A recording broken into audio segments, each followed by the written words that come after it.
Was it all just a dream? God bless you, Florida. Thank you. Did the last 4 years not really happen?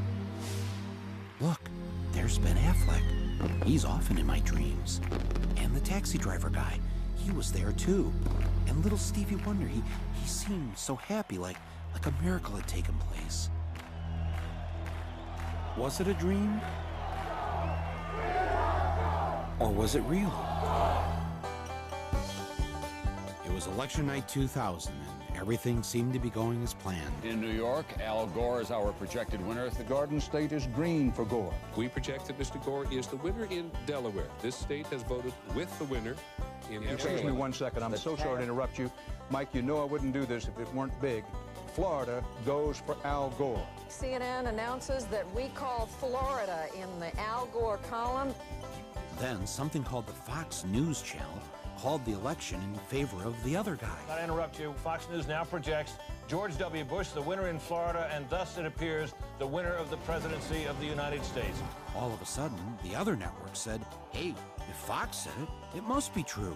All of us at the networks made a mistake and projected Florida in the Al Gore column. It was our mistake. Now, what most people don't know is that the man who was in charge of the decision desk at Fox that night, the man who called it for Bush, was none other than Bush's first cousin, John Ellis. How does someone like Bush get away with something like this? Well, first, it helps if your brother is the governor of the state in question. You know something? We are going to win Florida. Mark my words. You can write it down. Second, make sure the chairman of your campaign is also the vote counting woman, and that her state has hired a company that's going to knock voters off the rolls who aren't likely to vote for you. You can usually tell them by the color of their skin. Then make sure your side fights like it's life or death. I think all this talk about legitimacy is way overblown. And hope that the other side will just sit by and wait for the phone to ring. And even if numerous independent investigations prove that Gore got the most votes, if there was a statewide recount under every scenario, Gore won the election. It won't matter, just as long as all your daddy's friends on the Supreme Court vote the right way. While I strongly disagree with the court's decision, I accept it. What we need now is acceptance. We have a new president-elect. It turns out none of this was a dream. It's what really happened. On the day the joint session of both the House of Representatives and the Senate was to certify the election results, Al Gore, in his dual role as outgoing Vice President and President of the Senate, presided over the event that would officially anoint George W. Bush as the new president. If any congressman wanted to raise an objection, the rules insisted that he or she had to have the signed support of just one senator. Mr. President, and I take great pride in calling you that, I must object because of the overwhelming evidence of official misconduct, deliberate fraud, and an attempt to suppress voter turnout. The chair must remind members that under Section 18 of Title III, United States Code, no debate is allowed in the joint session. Thank you, Mr. President. To answer your question, Mr. President, the objection is in writing, signed by a number of members of the House of Representatives, but not by a member of the Senate. Mr. President, it is in writing and signed by several House colleagues on behalf and myself of the 27,000 voters of Duval County, in which 16,000 of them are African Americans that was disenfranchised in this last election. Is the objection signed by a member of the Senate? Not signed by a member of the Senate. The Senate is missing. Mr. President, it is in writing and signed by myself on behalf of many of the diverse constituents in our country, especially those in the 9th Congressional District, and all American voters who recognize that the Supreme Court, not the people of the United States, decided this election. Is the objection signed by a senator? Unfortunately, Mr. President, it is not signed by one single senator. Unfortunately, I have no authority over the United States Senate, and no senator has signed. Mr. President, it is in writing and signed by myself and several of my constituents from Florida. A senator is needed, but missing. Is the objection in writing and signed by a member of the House and a senator. The objection is in writing, and I don't care that it is not signed by a member of the Senate. The chair will advise that the rules do care, and the signature of the senator. Not a single senator came to the aid of the African Americans in Congress. One after another, they were told to sit down and shut up. And it's a sad day in America, Mr. President, when we can't find a senator to sign objections. The gentleman will suspend. Won't sign objections, Mr. President. The gentleman will suspend. Inauguration coverage, 2001, on a nasty but it could be worse kind of day in Washington. Where do we want justice? Where do we want it down? On the day George W. Bush was inaugurated, tens of thousands of Americans poured into the streets of D.C. in one last attempt to reclaim what had been taken from them. They pelted Bush's limo with eggs and brought the inauguration parade to a halt. The plan to have Bush get out of the limo for the traditional walk to the White House was scrapped. Bush's limo hit the gas to prevent an even larger riot. No president had ever witnessed such a thing on his inauguration day.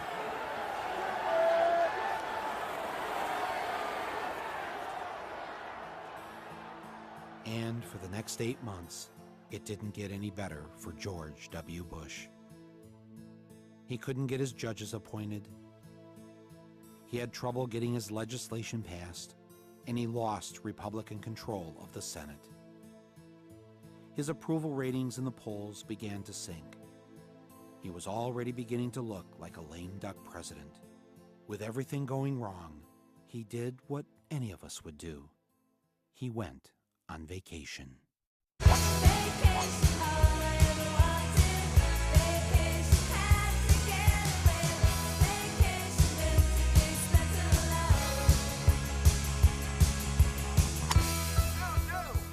In his first 8 months in office before September 11th, George W. Bush was on vacation, according to the Washington Post, 42% of the time. I hit every shot good. People would say I wasn't working. It was not surprising that Mr. Bush needed some time off.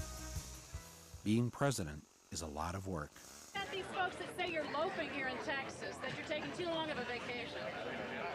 They don't understand the definition of work then.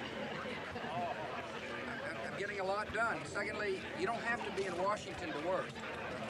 It's amazing what can happen with telephones and faxes. Thank you so much. And just a destiny vote. Yeah. What are you doing the rest of the day? Karen Hughes is coming over. We're working on some things. And she'll be over here. We'll work on a few things, a few matters. I'm working on some initiatives. You'll see. I mean, there'll be some decisions that I will have made while I'm here, and we'll be announcing them as time goes on. The first time I met him, he had some good advice for me. Governor Bush, it's Michael Moore. Behave yourself, will you? Don't find real work. And work was something he knew a lot about. Anybody want some grits? Relaxing at Camp David, yachting off Kenny Bunkport. How you doing? Or being a cowboy on the ranch in Texas. I love the nature. I love to get in the pickup truck with my dogs.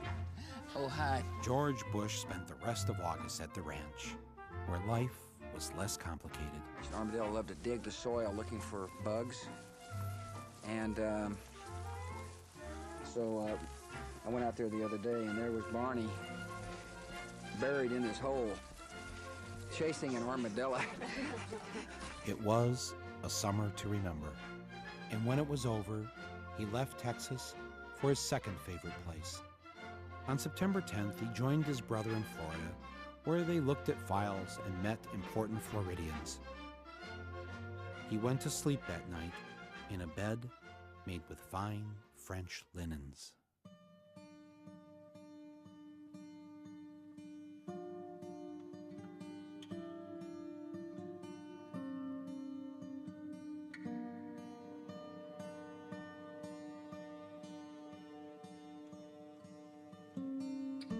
suppose he's pretty confident on those numbers on Iraqi security forces.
Make me look young.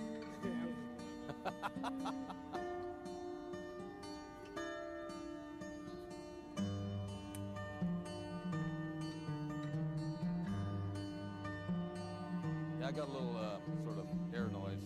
Yeah, just don't turn it up too much so I don't want to blow my head off.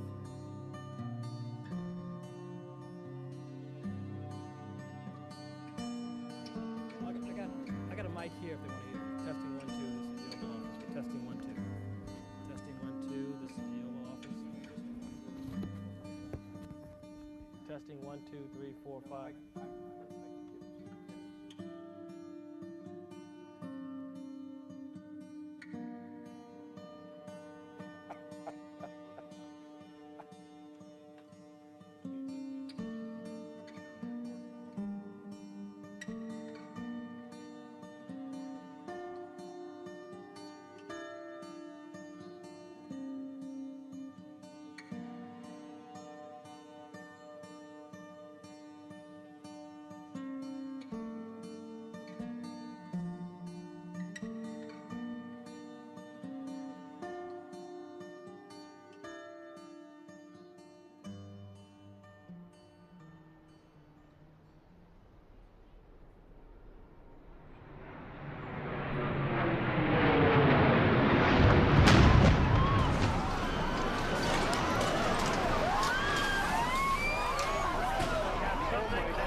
On September 11th, 2001, nearly 3,000 people, including a colleague of mine, Bill Weems, were killed in the largest foreign attack ever on American soil. The targets were the financial and military headquarters of the United States. If anyone has any idea, if they've seen him or knows where he is, to call us. He's got two little babies. As the attack took place, Mr. Bush was on his way to an elementary school in Florida. When informed of the first plane hitting the World Trade Center, where terrorists had struck just 8 years prior, Mr. Bush decided to go ahead with his photo opportunity.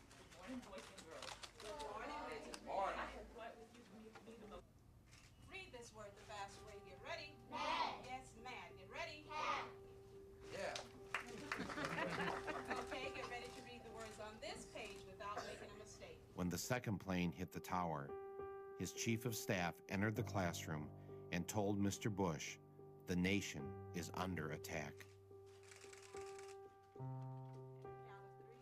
Not knowing what to do, with no one telling him what to do, and no Secret Service rushing in to take him to safety, Mr. Bush just sat there and continued to read My Pet Goat with the children.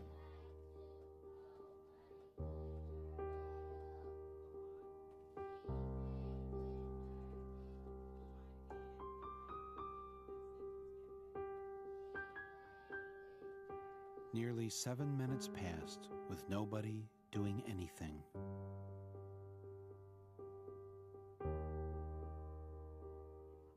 As Bush sat in that Florida classroom, was he wondering if maybe he should have shown up to work more often? Should he have held at least one meeting since taking office to discuss the threat of terrorism with his head of counterterrorism? Or maybe Mr. Bush was wondering why he had cut terrorism funding from the FBI. Or perhaps he just should have read the security briefing that was given to him on August 6, 2001, which said that Osama bin Laden was planning to attack America by hijacking airplanes. But maybe he wasn't worried about the terrorist threat because the title of the report was too vague. I believe the title was Bin Laden Determined to Attack Inside the United States.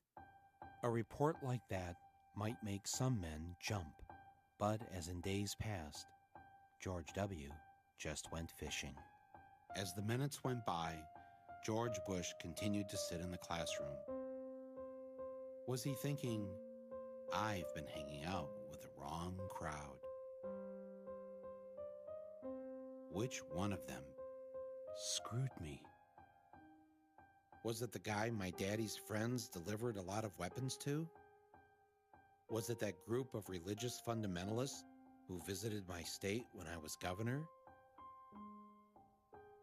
Or was it the Saudis?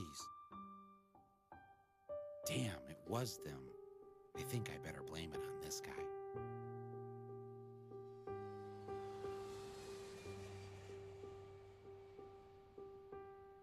In the days following September 11th, all commercial and private airline traffic was grounded. The FAA has taken the action to close all of the airports in the United States. Even grounding the president's father, former President Bush, on a flight forced to land in Milwaukee. Thousands of travelers were stranded, among them Ricky Martin, due to appear at tonight's Latin Grammy Awards. Not even Ricky Martin could fly. But really, who wanted to fly? No one. Except the Bin Ladens. We gotta get out of this place. If it's the last thing we ever do. We had some airplanes authorized at the highest levels of our government to fly to pick up Osama bin Laden's family members and others from Saudi Arabia and transport them out of this country. It turns out that the White House approved planes to pick up the Bin Ladens and numerous other Saudis. At least 6 private jets and nearly 24 commercial planes carried the Saudis and the Bin Ladens out of the U.S. after September 13th. In all, 142 Saudis, including 24 members of the Bin Laden family, were allowed to leave the country. Osama's always been portrayed as the bad apple, the black sheep in the family, and that they cut off all relationship with him around 1994. In fact, things are much more complicated than that. You mean Osama has had contact with other family members? That's right. In the summer of 2001, just before 9/11, one of Osama's sons got married in Afghanistan, and several family members showed up at the wedding. Bin Laden. That's right. So they've not cut off completely. That's really an exaggeration. We now welcome to Larry King Live. Good to see him again. Prince Bandar, the ambassador of the Kingdom of Saudi Arabia to the United States. We had about 24 members of Bin Laden's family. And in America, students, and His Majesty felt it's not fair for those innocent people to be subjected to any harm. On the other hand, we understood had a high emotion, so with coordination with the FBI, we got them all out. This is retired FBI agent Jack Clunan. Before 9/11, he was a senior agent on the joint FBI-CIA Al-Qaeda task force. I, as an investigator, would not want these people to have left. I think in the case of the Bin Laden family, I think it would have been prudent. Hand the subpoenas out, have them come in, get on the record. You know, get on the record. That's the proper procedure. Yeah. How many people were pulled off of airlines after that coming into the country who were what? They were from the Middle East, or they fit a very general picture. We held hundreds of and weeks and months at a time. Did the authorities do anything when the Bin Ladens tried to leave the country? No, they were identified at the airport. They looked at their passports, and they were identified. Well, that's what would happen to you or I if we were leaving the country. Exactly. So a little interview, check the passport, what else? Nothing.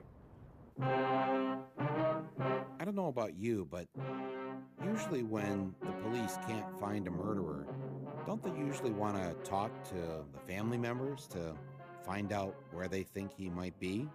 You have no idea where your husband might be. Well, if you should hear anything, let us know, will you? You willing to come downtown and give us a statement? This gonna take long. You got the time? Mine's worth money, yours isn't. Send in a bill. I asked you a question. You're here to answer them, not ask them. Now, you listen to me, cop. I pay your salary. All right, sit down. I'm gonna earn it. Yeah, that's how cops do it. What was going on here? I think we need to know a lot more about that. That needs to be the subject of a significant investigation. What happened? How did it happen? Why did it happen? And who authorized it? Trying to imagine what those poor bastards were feeling when they were jumping out of that building to their death. Those young guys and cops and firemen that ran into that building, never asked a question, and they're dead. And families' lives are ruined, and they'll never have peace. That's right. And if I had to inconvenience a member of the Bin Laden family with a subpoena or a grand jury, do you think I'd lose any sleep over it? Not for a minute, Mike. No one would question it. No, it's right. Not even the biggest civil libertarian. No, it's no just, one would question it's just, you know, you got a lawyer, fine. Counsel, fine. Mr. Bin Laden, this is why I'm asking you. It's not because I think that you're anything. I just want to ask you the questions that I would anybody. Right. And that's all. None of this made any sense. Can you imagine in the days after the Oklahoma City terrorist bombing, President Clinton helping to arrange a trip out of the country for the McVeigh family? What do you think would have happened to Clinton if that had been revealed? Bandar, do you know the Bin Laden family? I do very well. What are they like? They're really lovely human beings. He is the only one I don't know him well, but I met him only once. What was the circumstance under which you met him? This is ironic. In mid-80s, if you remember, we in the United States were supporting the Mujahideen to liberate Afghanistan from the Soviets. He came to thank me for my efforts to bring the Americans, our friends, to help us against the atheists, he said, the communists. Isn't it ironic? In other words, he came to thank you for helping bring America to help him. And now he may be responsible for bombing America. Absolutely. What did you make of him when you met him? I was not impressed, to be honest with you. Not impressed? No, I thought he was simple and very quiet guy. A simple and quiet guy whose family just happened to have a business relationship with the family of George W. Bush. Is that what he was thinking about? Because if the public knew this, it wouldn't look very good. Was he thinking, you know, I need a big black marker? In early 2004, in a speech during the New Hampshire primary, I called George W. Bush a deserter from his time in the Texas Air National Guard. In response, the White House released his military records in the hopes of disproving the charge. What Bush didn't know is that I already had a copy of his military records, uncensored, obtained in the year 2000. And there is one glaring difference between the records released in 2000 and those he released in 2004. A name had been blacked out. In 1972, 2 airmen were suspended for failing to take their medical examination. One was George W. Bush, and the other was James R. Bath. In 2000, the documents show both names. But in 2004, Bush and the White House had Bath's name blacked out. Why didn't Bush want the press and the public to see Bath's name on his military records? Perhaps he was worried that the American people would find out that at one time James R. Bath was the Texas money manager for the bin Ladens. Bush and Bath had become good friends when they both served in the Texas Air National Guard. After they were discharged, when Bush's dad was head of the CIA, Bath opened up his own aviation business after selling a plane to a man by the name of Salam bin Laden, heir to the second largest fortune in Saudi Arabia, the Saudi bin Laden Group. W at that time was just starting off in the world as a businessman. Because he's a guy who's always tried to emulate his father, he decided to go into the oil business. He founded an oil company, a drilling company out in West Texas called Arbusto, which was very, very good at drilling dry holes that nothing came out of. But the question has always been, where did this money come from? Now, his dad was rich. His dad could have done this for him, but his dad didn't do this for him. There's no indication that Daddy wrote a check to start him off in this company. So where did George W. Bush get his money? I'm George Bush. One person who did invest in him was James R. Bath. Bush's good friend, James Bath, was hired by the bin Laden family to manage their money in Texas and invest in businesses.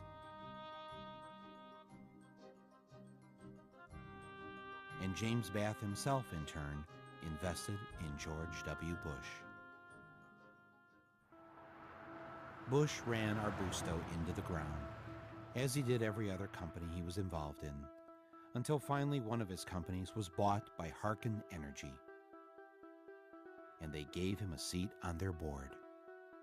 A lot of us have suspected through the years that there has been Saudi oil money involved in all of these companies. Harken, Spectrum 7, Arbusto Drilling, all of the Bush companies. Whenever they got into trouble, there were these angel investors who flowed money into the companies. So the question is, why would Saudis, who had all the oil in the world, go around the globe to invest in this lousy oil company? And the thing is, it had one big asset.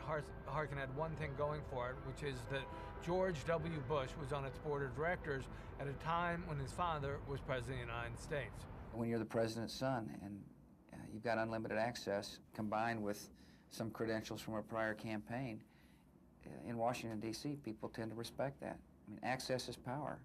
And I can find my dad and talk to him any time of the day. Yes, it helps to be the president's son, especially when you're being investigated by the Securities and Exchange Commission. In 1990, when Mr. Bush was a director of Harken Energy, he received this memo from company lawyers warning directors not to sell stock if they had unfavorable information about the company. 1 week later, he sold $848,000 worth of Harken stock. 2 months later, Harken announced losses of more than $23 million. The James Baker law partner who helped Bush beat the rap from the SEC was a man by the name of Robert Jordan, who, when George W. became president, was appointed ambassador to Saudi Arabia.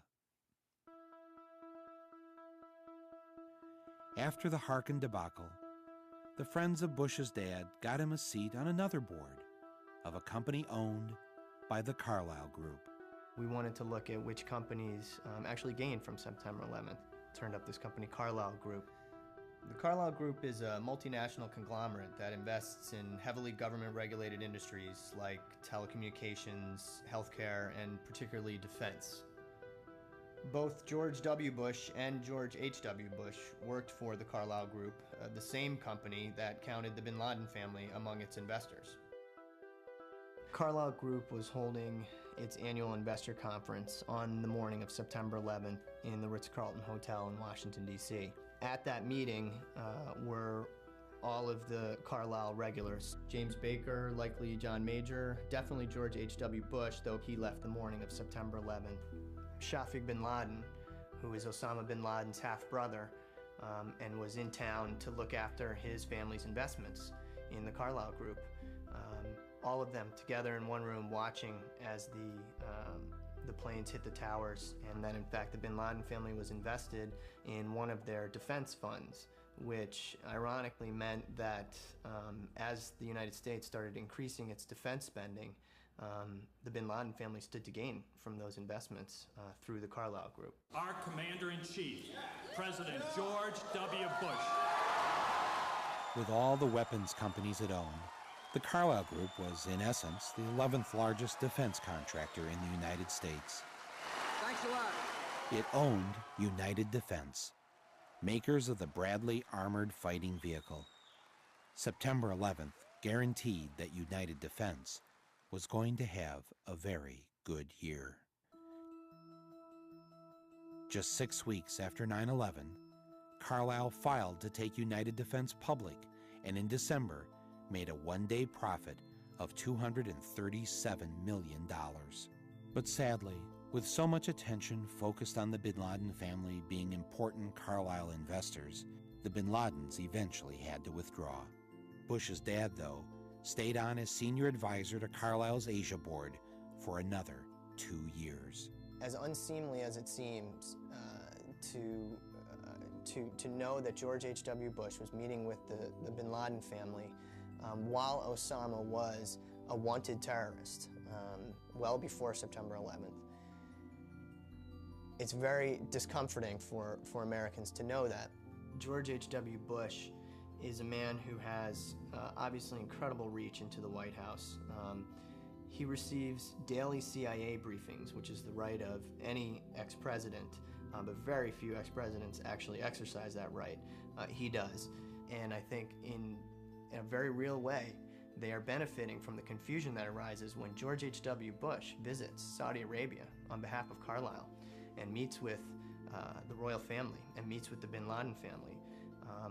Is he representing the United States of America, or is he representing an investment firm in the United States of America, or is he representing both? This company is about money. It's not about conspiracies to run the world or engineer political maneuvering and things like that. It's about making money, and it's about making a lot of money, and they've done very well. I can get you on the record on this question. In the White House view, there's no ethical conflict in former President Bush and former Secretary of State Jim Baker using their contacts with world leaders to represent one of the most well-known military arms dealers, the Carlyle Group. The President has full faith that his family will conform with all proper all ethics laws, and will act properly in their conduct. Okay, so let's say one group of people, like the American people, pay you $400,000 a year to be President of the United States. But then another group of people invest in you, your friends, and their related businesses $1.4 billion over a number of years. Who are you gonna like? Who's your daddy? Because that's how much the Saudi royals and their associates have given the Bush family. Morning, everybody. Oh, we know Their friends. How are you, sir? And their related businesses in the past 3 decades. Seems like a very nice reunion with friends. Is it rude to suggest that when the Bush family wakes up in the morning, they might be thinking about what's best for the Saudis instead of what's best for you or me? Because $1.4 billion just doesn't buy a lot of flights out of the country. It buys a lot of love.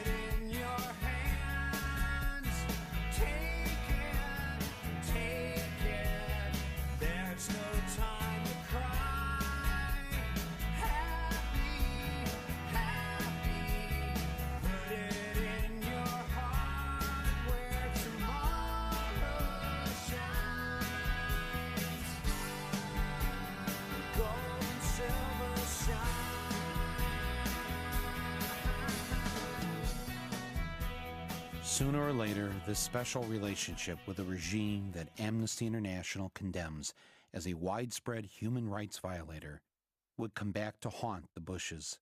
Now, after 9/11, it was an embarrassment, and they preferred that no one ask any questions. The investigation should have begun on September 12th. There's no reason why it shouldn't have. 3,000 people were dead, it was a murder, and it should have gotten started immediately. First, Bush tried to stop Congress from setting up its own 9/11 investigation. It's important for us to not reveal how we collect information. That's what the enemy wants, and we're fighting an enemy. When he couldn't stop Congress, he then tried to stop an independent 9/11 commission from being formed. The president's position was a break from history. Independent investigations were launched within days of Pearl Harbor and President Kennedy's assassination. But when Congress did complete its own investigation, the Bush White House censored 28 pages of the report. The president is being pressed by all sides to declassify the report.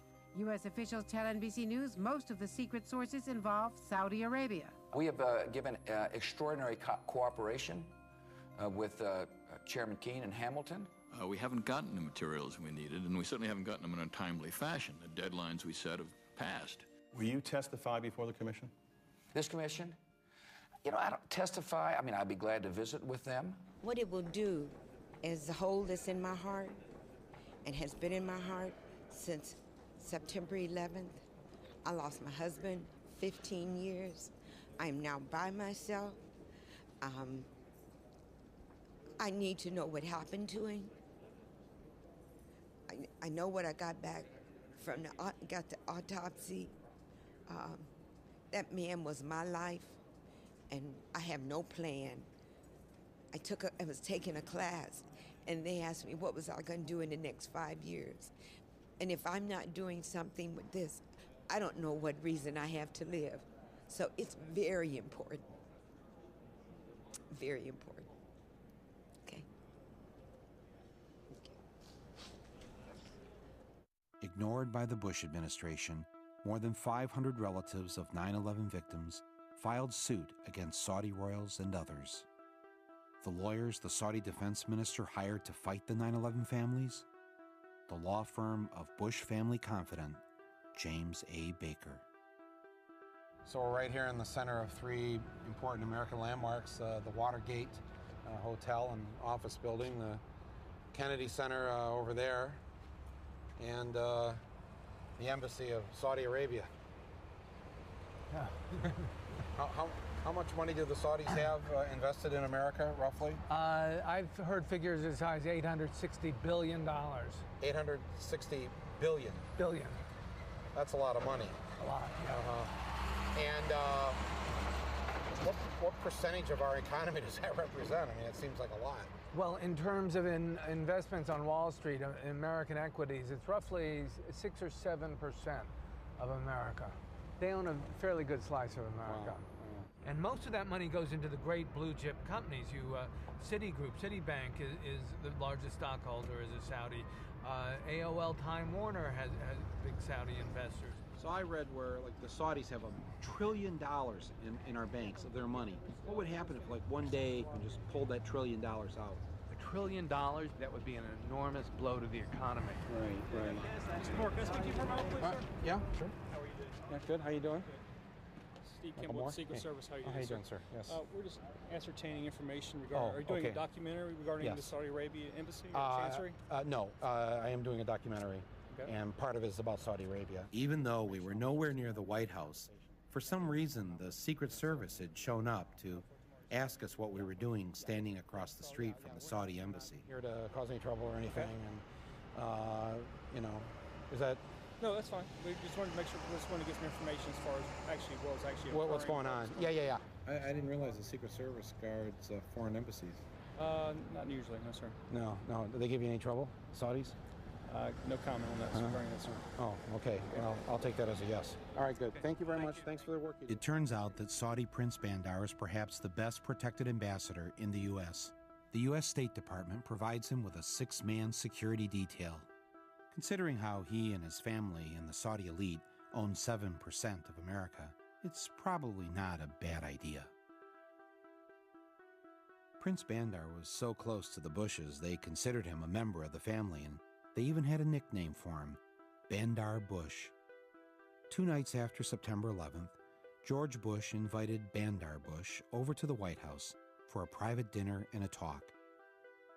Even though bin Laden was a Saudi, and Saudi money had funded al-Qaeda, and 15 of the 19 hijackers were Saudis, here was the Saudi ambassador casually dining with the president on September 13th. What were they talking about? Were they commiserating or comparing notes? Why would Bandar's government block American investigators from talking to the relatives of the 15 hijackers? Why would Saudi Arabia become reluctant to freeze the hijackers' assets? The two of them walked out on the Truman balcony so that Bandar could smoke a cigar and have a drink. In the distance, across the Potomac, was the Pentagon, partially in ruins. I wonder if Mr. Bush told Prince Bandar not to worry, because he already had a plan in motion. You come in September 12th, ready to plot what response we take to al-Qaeda. Let me talk about the response that you got from top administration officials. On that day, what did the president say to you? The president, in a very intimidating way, left us, me and my staff, with the clear indication that he wanted us to come back with the word that there was an Iraqi hand behind 9/11, because they had been planning to do something about Iraq from before the time they came into office. Did he ask about any other nations other than Iraq? No, not at all. It was Iraq, Saddam, find out, get back to me. And were his questions more about Iraq than about al-Qaeda? Absolutely.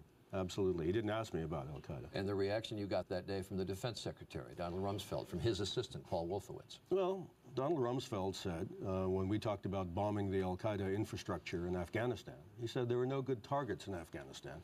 Let's bomb Iraq. And we said, but Iraq had nothing to do with this. And that didn't seem to make much difference. And the reason they had to do Afghanistan first was it was obvious that al-Qaeda had attacked us, and it was obvious that al-Qaeda was in Afghanistan. The American people wouldn't have stood by if we had done nothing on Afghanistan.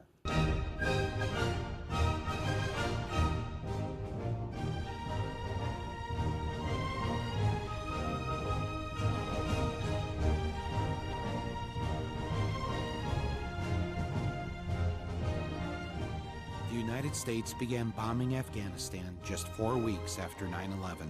Mr. Bush said he was doing so because the Taliban government of Afghanistan had been harboring bin Laden. We will smoke them out of their holes. We're going to smoke them out. Smoke them out. We'll smoke him out of his cave. Let's rush him and smoke him out. For all his tough talk, Bush really didn't do much. But what they did was slow and small. They put only 11,000 troops into Afghanistan. There are more police here in Manhattan, than there are U.S. troops in Afghanistan. Basically, the president botched the response to 9/11. He should have gone right after bin Laden. The U.S. Special Forces didn't get into the area where bin Laden was for 2 months. 2 months? A mass murderer who attacked the United States was given a 2-month head start? Who in their right mind would do that? Dang. Anybody say nice shot? Nice shot. Hell of a shot. Or was the war in Afghanistan really about something else? Perhaps the answer was in Houston, Texas. In 1997, while George W. Bush was governor of Texas, a delegation of Taliban leaders from Afghanistan flew to Houston to meet with UNICAL executives to discuss the building of a pipeline through Afghanistan, bringing natural gas from the Caspian Sea.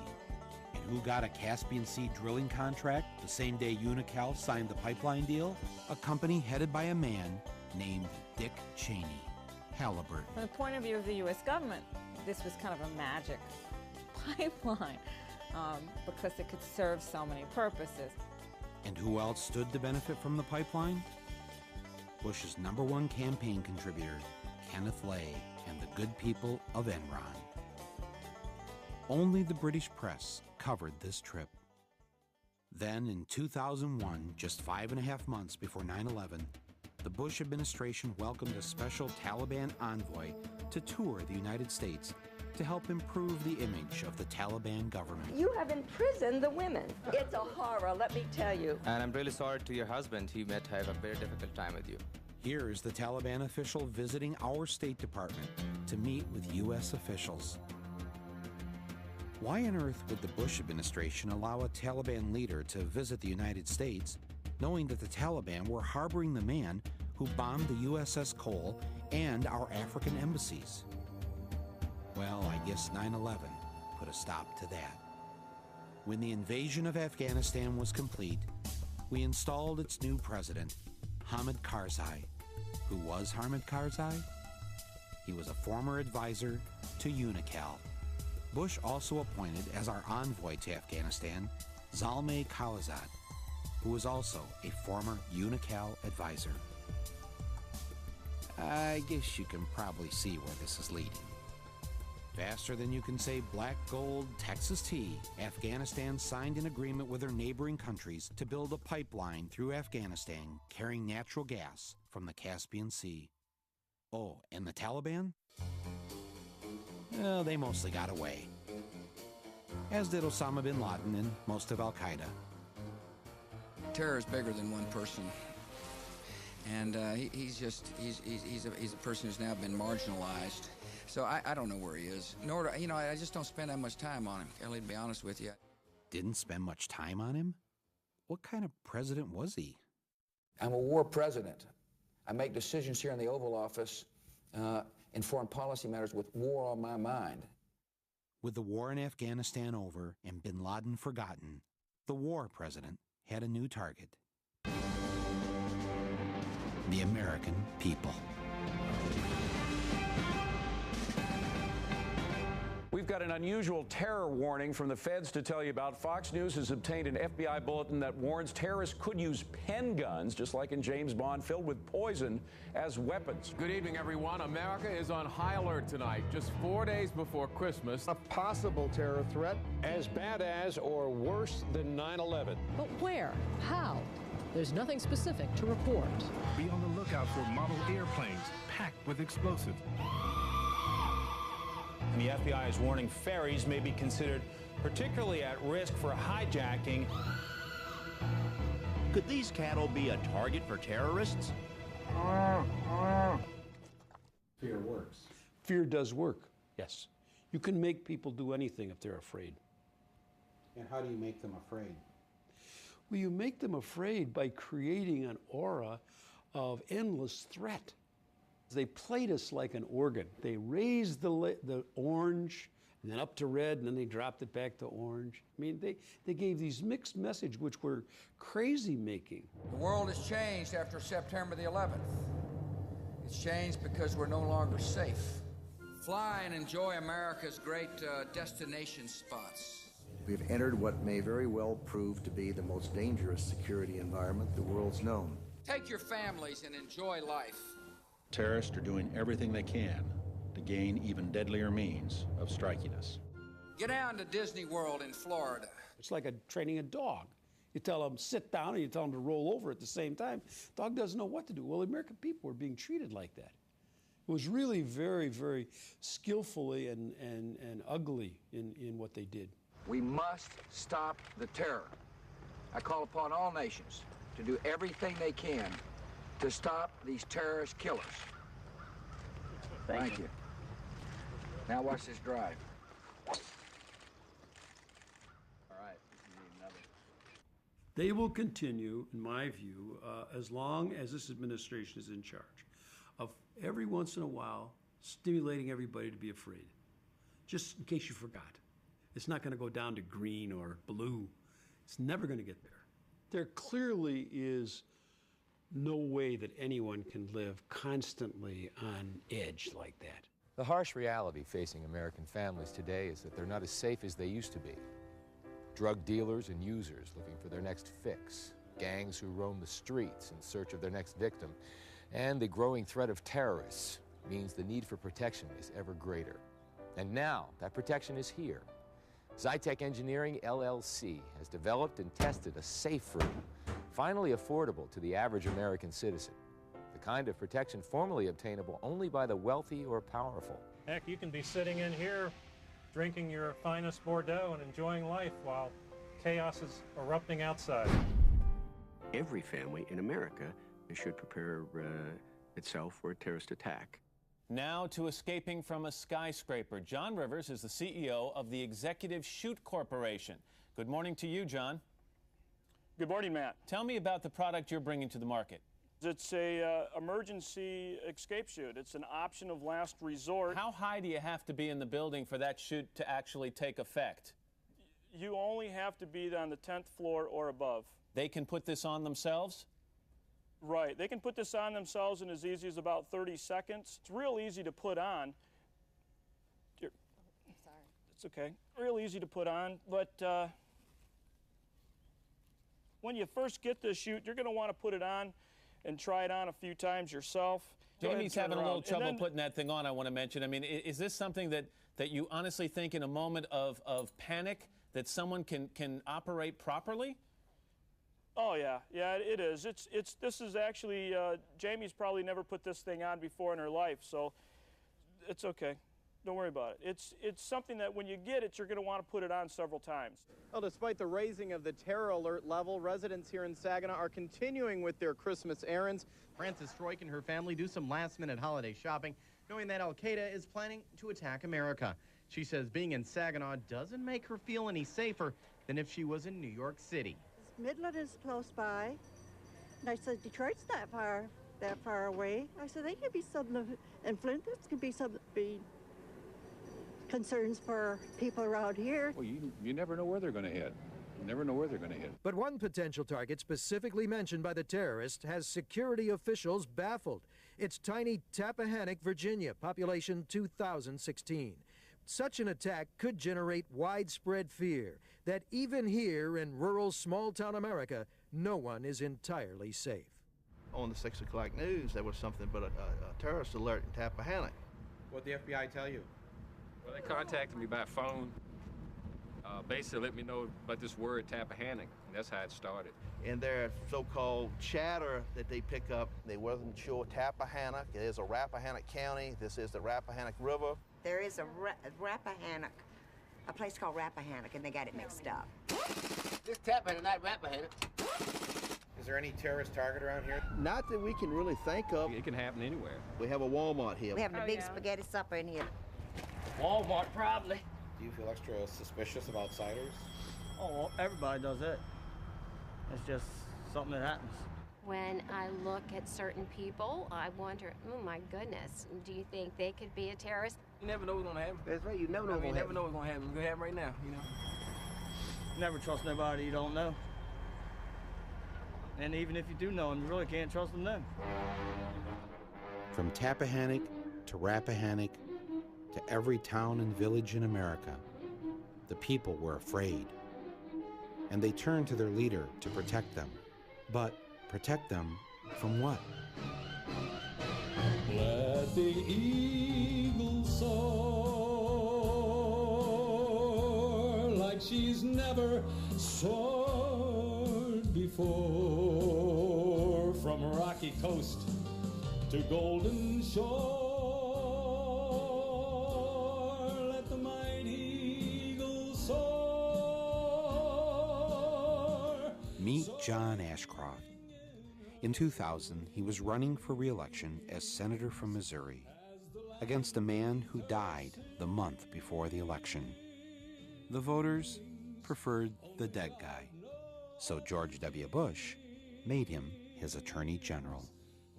He was sworn in on a stack of Bibles, because when you can't beat a dead guy, you need all the help you can get.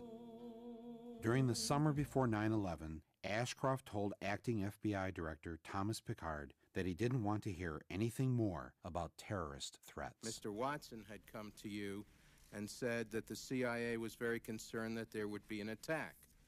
You said that you told the Attorney General this fact repeatedly in these meetings. Is that correct? I told him at least on 2 occasions. And you told the staff, according to this statement, that Mr. Ashcroft told you that he did not want to hear about this anymore. Is that correct? That is correct. His own FBI knew that summer that there were Al-Qaeda members in the U.S., and that bin Laden was sending his agents to flight schools around the country. But Ashcroft's Justice Department turned a blind eye and a deaf ear. But after 9/11, John Ashcroft had some brilliant ideas for how to protect America. The USA Patriot Act, adopted by Congress and signed by Bush 6 weeks after the attacks, has changed the way the government does business. The USA Patriot Act allows for searches of medical and financial records, computer and telephone conversations, and even for the books you take out of the library. But most of the people we spoke to say they're willing to give up some liberties to fight terrorism. Maybe that's a good thing. It's definitely sad, but it has to be done. Yes, something needed to be done. These are the good people who make up Peace Fresno, a community group in Fresno, California. Unlike the rest of us, they've received an early lesson in what the Patriot Act is all about.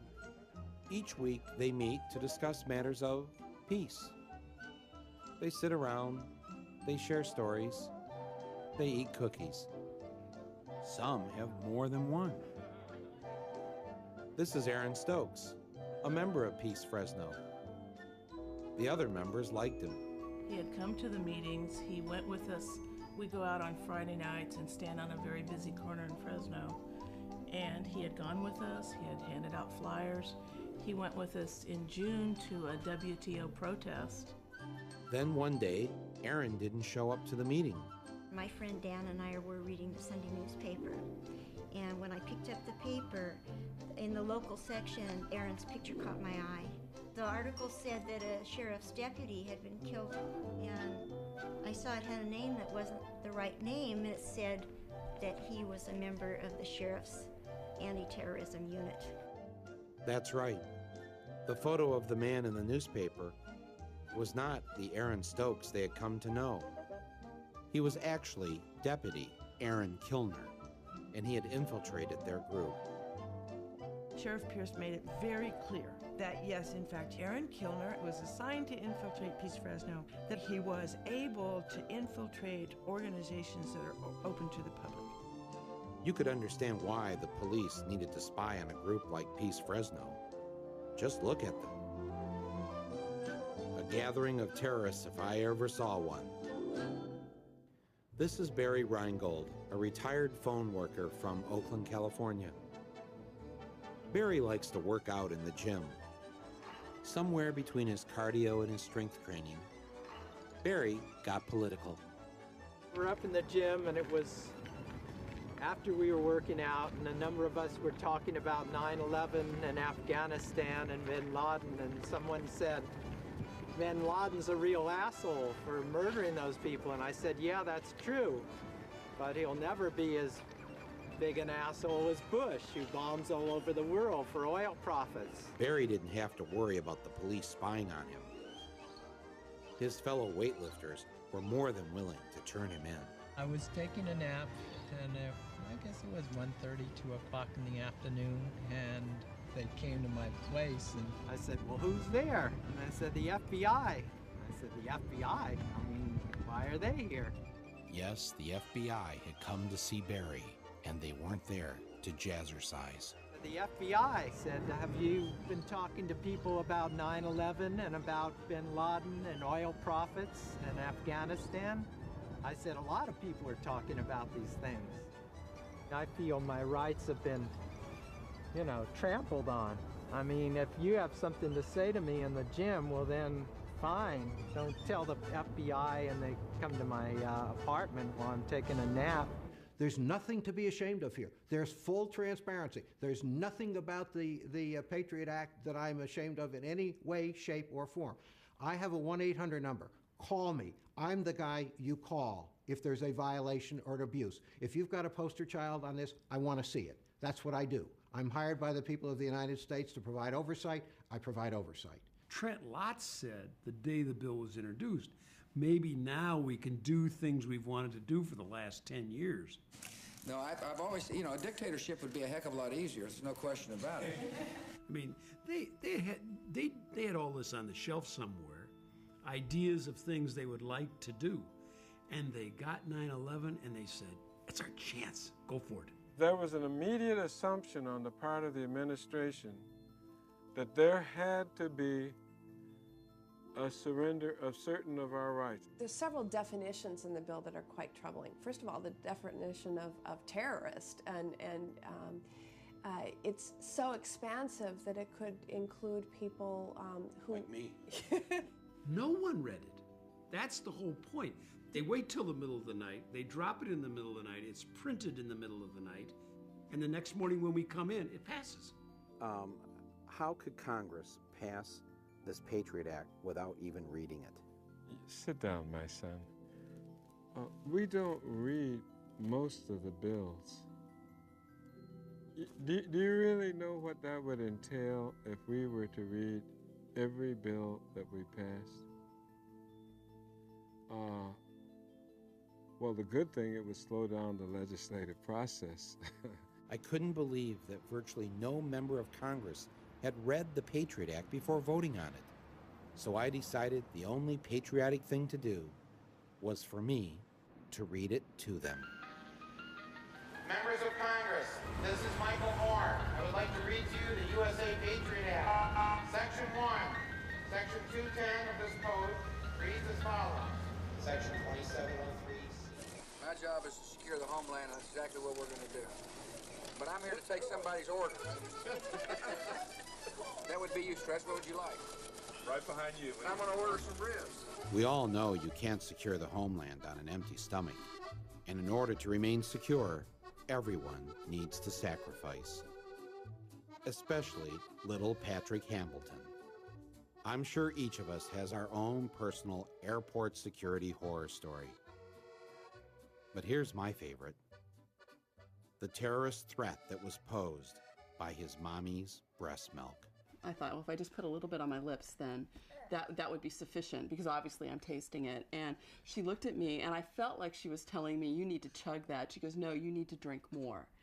And of a 4-ounce bottle, I wound up drinking 2 more ounces of breast milk that then, because it's touched my lips, has to be tossed.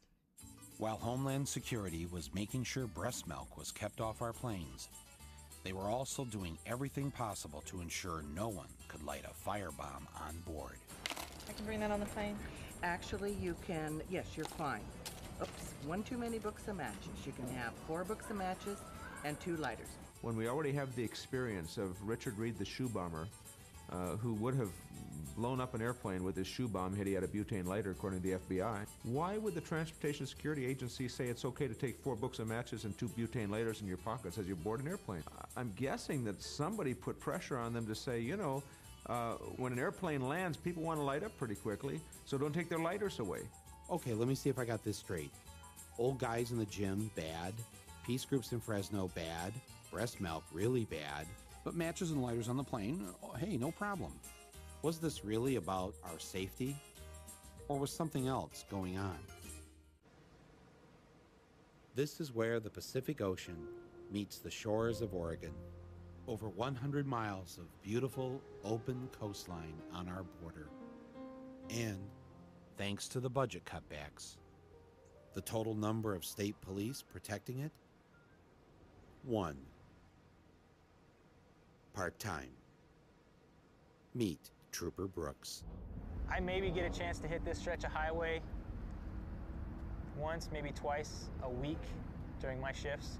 You know, it's just to even drive up here and look.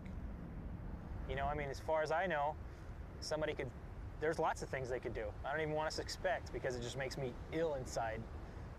Back at the State Trooper Patrol Office, thanks to the budget cuts, Trooper Kenyon had to come in on his day off to catch up on some paperwork. For the most part, especially during the summertime, when people show up here, this is exactly what they get. They close the door.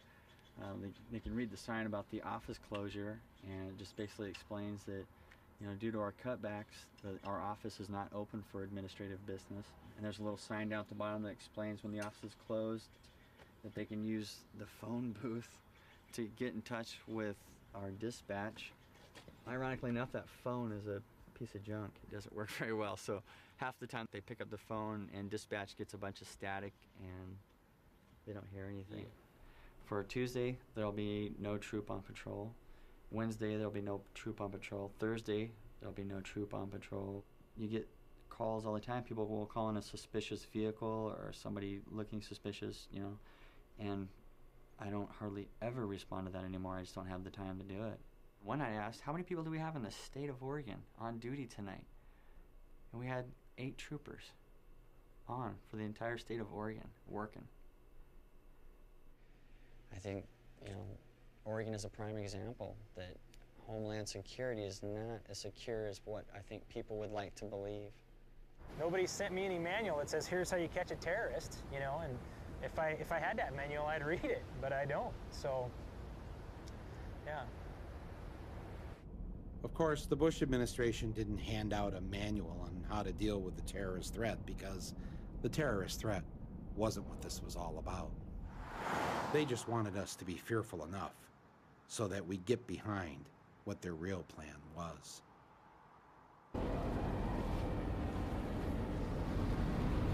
4 minutes. All right. All right. What's time? 3 minutes. 30 seconds. 15 seconds. 10, 9, 8, 7, 6, 5, 4, 3, 2, 1. My fellow citizens,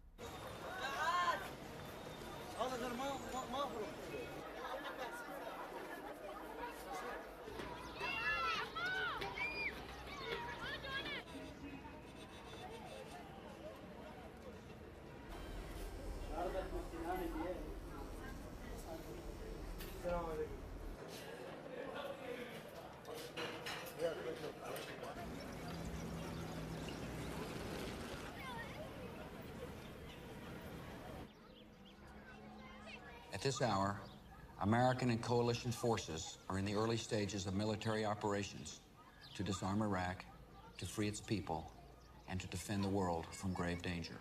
On my orders, coalition forces have begun striking selected targets of military importance to undermine Saddam Hussein's ability to wage war.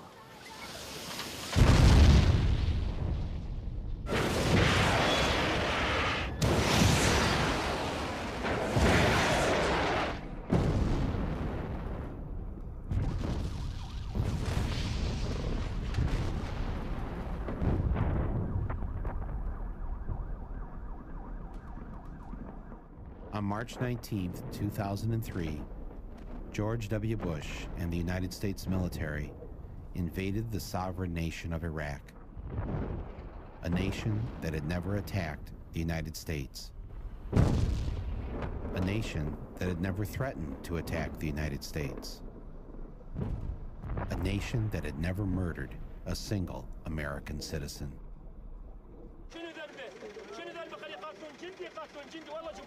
والله جبنا طلعت عليهم بدو ذاك اللي مضربني ما يرضى يضربني قمعهم وهذا اللي بقى الحلفه اجيب علي يعلق على الحلفه ترى النار يدبق يموت ما يموت تعال صفحه دقيقه we are going to find this I think it's piece of my neighbor young girl age 20 Shams I think it's the other part of her body that's all. There is a lot of innocent civilians that were killed, and I think that is because the U.S. Army, you know, we came in and we knew it wasn't going to be easy, and they pretty much at first shot anything that moved. When war happens and the fighting starts, you know, it's kind of like we're pumped up, motivated, ready to go. It's the ultimate rush, because you know you're going into the fight to begin with, and then you got a good song playing in the background, and that gets you real fired up. Ready to do the job. You can hook your CD player up to the tank's internal communication Charlie box. So that way when you put your helmet on, you can hear it through the helmet. This is the one we listen to the most. This is the one we try when we kill the enemy. Johnny Pool at the bodies hit the floor is just fitting for the job we were doing.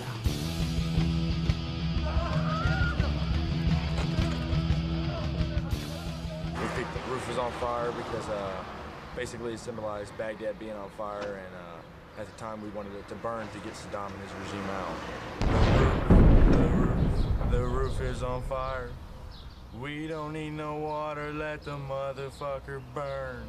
Burn, motherfucker, burn. We don't need no water, let the motherfucker burn.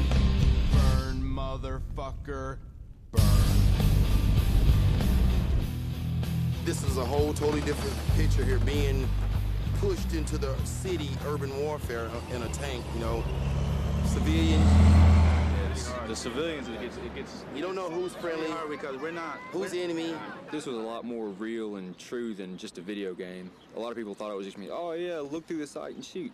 No, a lot of this is face to face, and especially riding by after some of the bombs have went off and seeing all the people on the side of the road bloated up and just all the smells around you. I mean, from the people lying dead, rotted, and it's a lot more gruesome than you think. We called in with some artillery and some napalm and things like that. Some innocent women and children got hit. We met them on the road, and they had, little girls with noses blowing off, and like husbands carrying their dead wives and things like that. That was extremely difficult to deal with, because you're like, shoot, like, what the hell do we do now? The targeting capabilities and the care that goes into targeting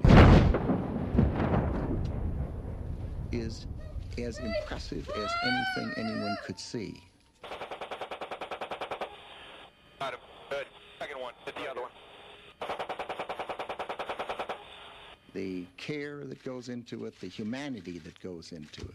ما عندهم يقين ما يعرفوا كل شيء لا هي من اسلام لا مسيحيين ما حد يعرف عملوا فوز العالم هكذا الله يخرب بيوتهم الله يخرب بيوتهم الله اكبر الله اكبر والنصر للعراق والنصر للعراق وكلنا فدائيين للعراق. شو رايك احد يضرب المدنيين يعني؟ مدنيين هي كلها هذا بيت عمنا كله مدنيين هم عسكريين كله مدنيين يضربون. من الله ينتقم منهم حسبي الله ونعم الوكيل حسبي الله ونعم الوكيل. 5 جنازات من جنازات فقط بيت يا الله يا الله يا الله يا الله الله انتقم منهم الله خذ حقنا منهم وينك الله وينك الله. Honestly, I think we should just trust our president in every decision that he makes, and we should just support that, and be faithful in what happens. Do you trust this president? Yes, I do. Britney Spears was not alone. The majority of the American people trusted the president, and why shouldn't they? He had spent the better part of the last year giving them every reason why we should invade Iraq. Saddam Hussein has gone to elaborate lengths, spent enormous sums, taken great risks to build and keep weapons of mass destruction. Saddam Hussein is determined to get his hands on a nuclear bomb. Nuclear weapon, nuclear weapon, nuclear weapon. Active chemical munitions bunkers, mobile production facilities. We know he's got chemical weapons. He's got them, he's got them, he's got them. Huh, that's weird. Because that's not what Bush's people said when he first took office. He has not developed any significant capability with respect to weapons of mass destruction. He is unable to project conventional power against his neighbors. We are able to keep arms from him. His military forces have not been rebuilt. Saddam Hussein aids and protects terrorists, including members of Al-Qaeda. There was a relationship between Iraq and Al-Qaeda. Saddam, Al-Qaeda, Saddam, Al-Qaeda, Saddam, the Al-Qaeda, Saddam, Al-Qaeda. It is only a matter of time before terrorist states armed with weapons of mass destruction develop the capability to deliver those weapons to U.S. cities.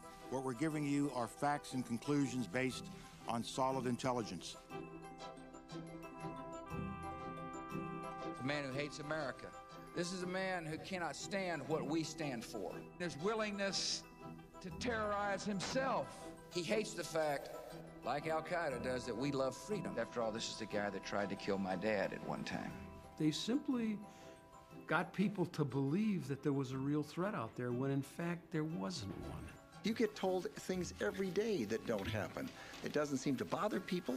Of course, the Democrats were there to put a stop to all these falsehoods. I will vote to give the president the authority he needs. The United States is prepared to lead a coalition of the willing that will do it. When I say we will lead a coalition of the willing to disarm him if he chooses not to disarm, I mean it. Who's in that coalition of the willing now? You will find out who's in the coalition of the willing. The coalition of the willing. Roll call. The Republic of Palau. The Republic of Costa Rica. The Republic of Iceland. Of course, none of these countries has an army or, for that matter, weapons. So it looked like we'd be doing most of the invading stuff ourselves. But then there was also Romania, the Kingdom of Morocco. Morocco wasn't officially a member of the coalition, but according to one report, they did offer to send 2,000 monkeys to help detonate landmines. These are men of vision. The Netherlands. And I'm proud to call them allies. Afghanistan. Afghanistan? Oh yeah, they had an army. Our army. I guess that's one way to build a coalition. Just keep invading countries. Yes, with our mighty coalition intact, we were ready. One could almost say it's the mother of all coalitions. Fortunately, we have an independent media in this country who would tell us the truth. The rallying around the president, around the flag, and around the troops clearly has begun. And we're gonna win! You really have to be with the troops to understand that kind of adrenaline rush that they get. I just want you to know, I think Navy SEALs rock. The pictures you're seeing are absolutely phenomenal. When my country is at war, I want my country to win. Iraqi opposition has faded in the face of American power. What you're watching here is truly historic television and journalism. It was absolutely electrifying. They actually had to strap me in with my camera at the back of the plane. An awesome synchronized killing machine. There is an inherent bias in the coverage of the American press in general. Am I slanted and biased? You damn well bet I am. But one story the media wasn't covering was the personal story of each and every soldier who was killed in the war. The government would not allow any cameras to show the coffins coming home. That kind of story is a downer, especially when you're getting ready for a party on a boat. Look at what's happened to me. I can't believe it myself. Suddenly I'm up on top of the world. It should have been somebody else. Believe it or not, I'm walking on air. I never thought I could feel so free. Flying away on a wing and a prayer. Who could it be? Believe it or not, it's just me.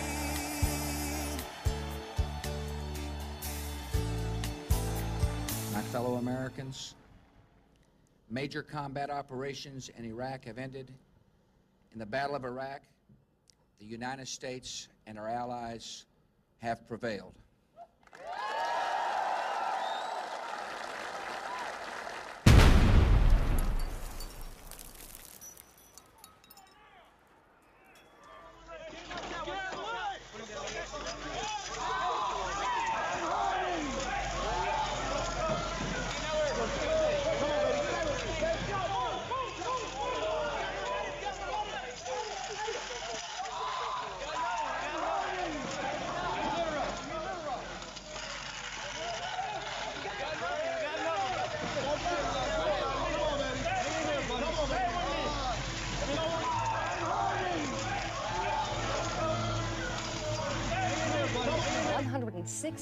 The number of troops killed by hostile fire. 244 U.S. 384 U.S. troops have lost their lives. Killed 484. Died in the line of duty 500. 631 American troops. More than 825 troops have been killed in Iraq. Largest number of American military deaths since Vietnam. There are some who feel like that if they attack us, that we may decide to leave prematurely. They don't understand what they're talking about if that's the case. Let me finish. There are some who feel like that, you know, the conditions are such that they can attack us there. My answer is bring them on.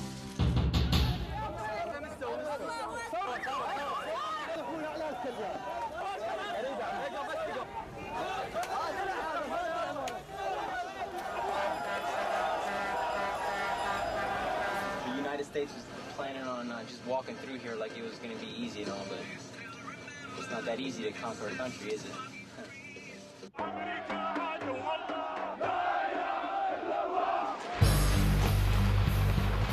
The renewed battle for control of Iraq raged for a fourth day today with street clashes in nearly every corner of the country.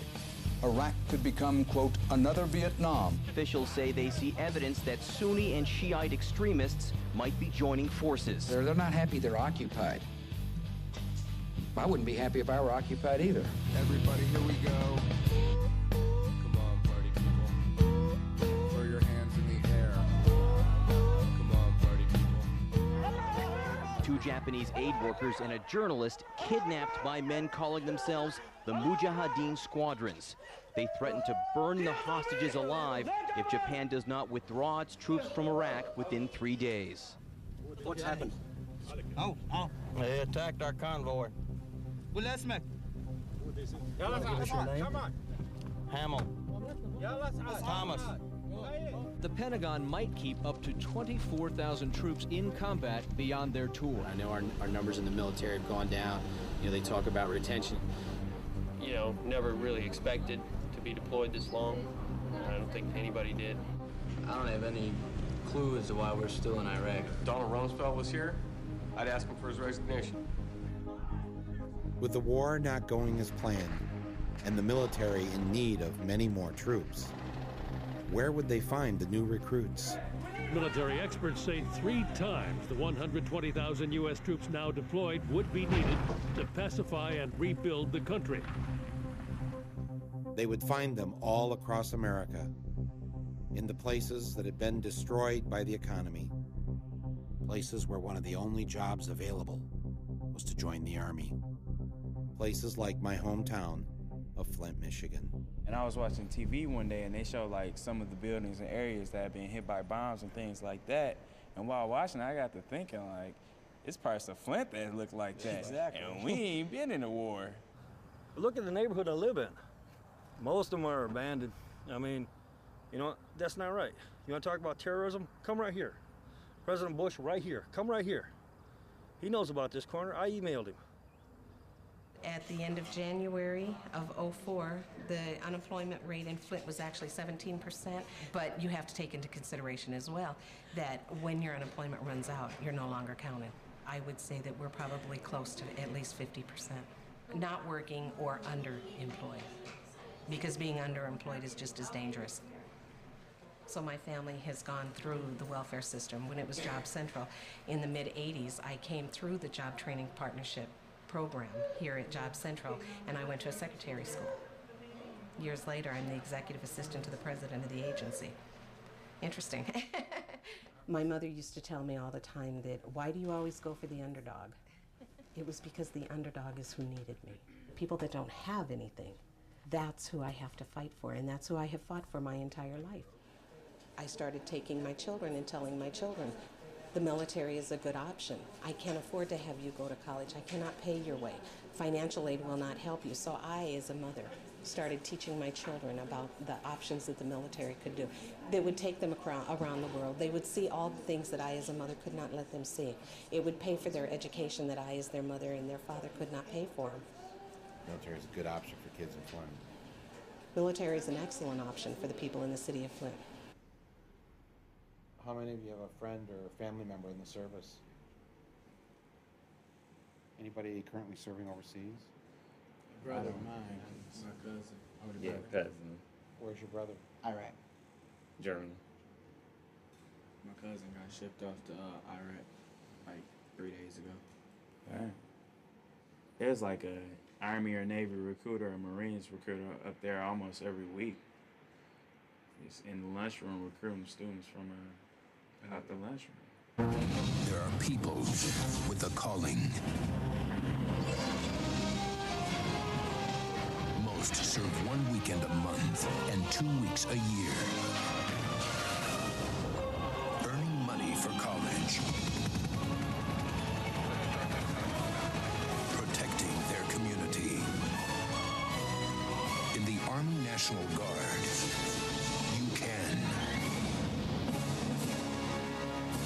I'm going into the Air Force myself. I'm gonna take a year off probably after high school, and then just go and make a career. I want to be an aircraft maintenance technician. I ran into a recruiter, and there was something I noticed about it, and this is kind of on another. It was just I noticed it was odd. It was more like he was hiring me for a job than recruiting me for the Army. It was the way he approached me. He approached a friend of mine. I was in Borders, Books, and Music. He just came up. It was like he was handing us a business card. He had business cards made for the Army and everything.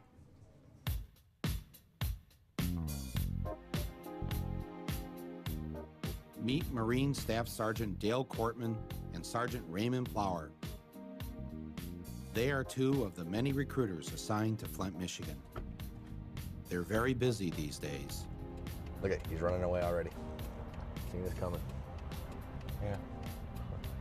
What do we got here? Need a little gangster. Yeah. We're heading over to the Cortland Mall right now.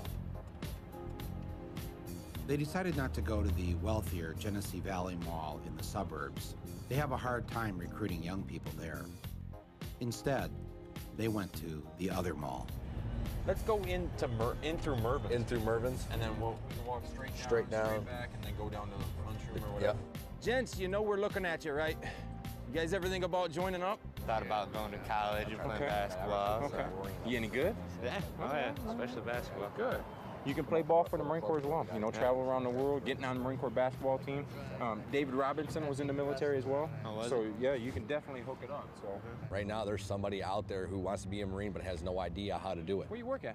I work at KFC on Dorton Lapeer. You can hook us up with some deals. Yes. They're waiting to get recruited. I don't know. I was probably gonna try to get a little career in music or something. Career music. Maybe we can get you a career in music. You know, let the Marines go for it. I'm sure you know who Shaggy is, right? Yeah. You know anything about him? Yeah, he the Jamaican. Yeah. How about a former Marine? Oh. Did you know it? You definitely need to know discipline if you're going to get into music. Yeah, I understand. Especially discipline with the money. When you make $1 million, you need to manage that money. So come in the office, we can sit down and talk, show you everything we know about the Marines. Sound like a plan? What do you got going on later this afternoon? How about tomorrow? We say right around 10 o'clock Monday morning. Yeah, that sounds pretty good. Okay. You want me to come pick you up? Better to get them when they're 1s and 2s. Hey, pal. And work on them that way. How are you? Ladies, you ready to join up? Green hat right behind us. Looks young. He's young. Yeah. In town. Yeah. We got 2 over here. Yeah. Right over by the red van. Yeah. You go that way, I go this way, we corner them. You're in the 9th grade. Yes, sir. Man, you look older than 9th grade, so. Yes, sir. All right. Here's my card. You ever thought about being a Marine, man? I thought about it. I got a wife and kid now, so. Okay. Even more reason to join up. What I want to do, ma'am, real quick, is just get some information from you so I can scratch you off my list saying I've already talked to you and you know you're not interested. Is that cool? All right. What's your name? What's your phone number? What's your address, Mario? Add another one to the list. However, you know, one would love to have that chance to experience college life, you know, stuff young people can do without having the risk of dying in the process, I guess I can say candidly. The holidays do add a little bit more friction as opposed to just another night, in the fact that we want to give our guys a little bit time off, a little bit time to relax. However, we are in a combat zone. My soldiers do recognize that fact. Everybody's a little bit nervous about it, I guess. We're professionals. We're going to take care of you. I promise. Every house here has the right to have weapons. Maximum, one AK-47. We always expect the targets to be armed.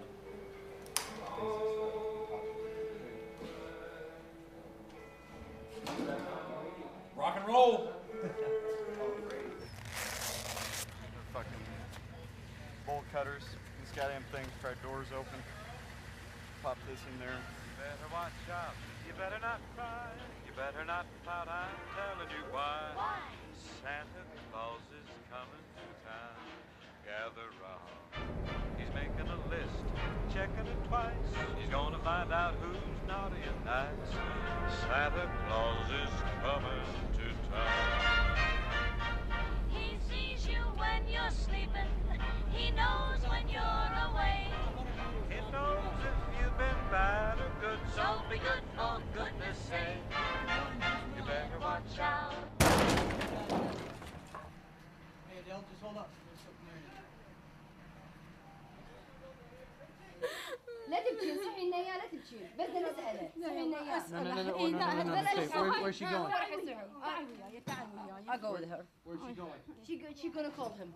She's gonna call him? Yeah. No. Just where is he at right now? I need to, not on the phone. Not on the phone. Is he in the house? Is he in the house? Ma'am! Passerelli! Is he in the house? Passerelli! He is. He is in the house. Where? This is him? Get up there. Second floor. Second floor. Watch out. Go. Watch out, Adele. Watch out. Hey, one coming up. That's Sahib Al-Duri. What's your name? Sahib. This is Suhaib, yeah. This is Suhaib. This is Sahib. شو مسوي صاحب يا الله شو مسوي شو مسوي طالب من الجامعة الله Okay, tell them All right. to calm down. You guys moving up to the roof? Wait one. It will not be long. We appreciate your conversation. This is the target. Sahib Al-Duri, bring him out. We have to, as you go back to the old saying, we win the hearts and minds of the people. That's our job.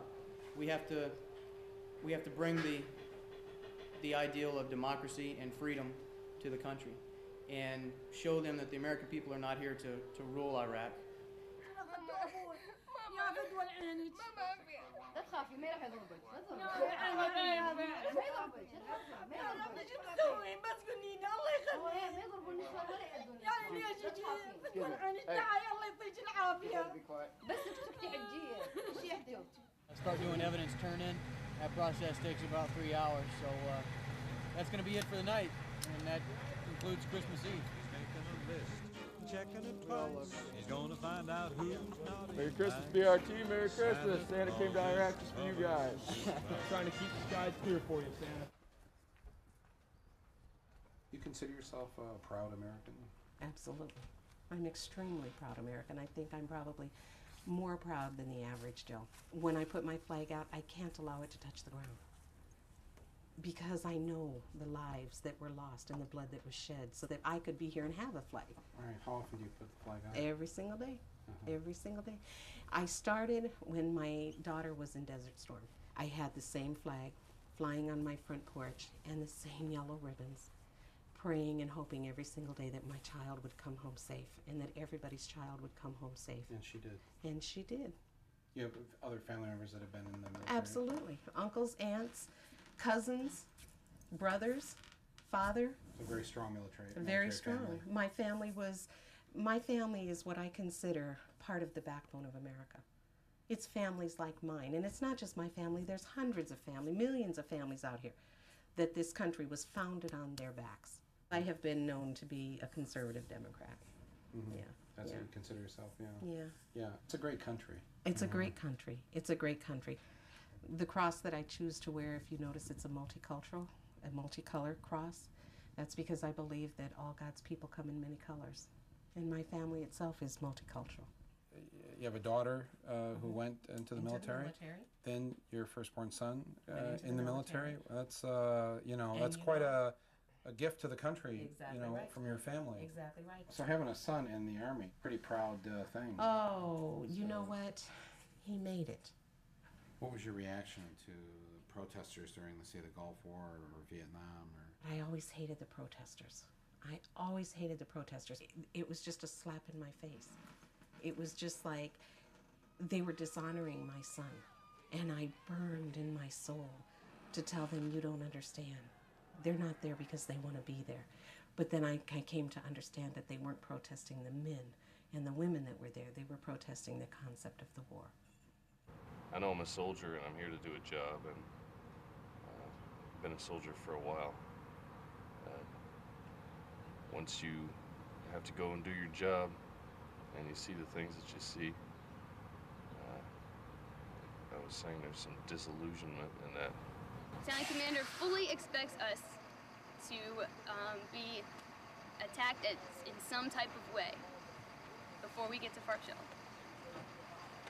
I know that so far it's been pretty calm, not much has happened, but be aware that it can and it probably will.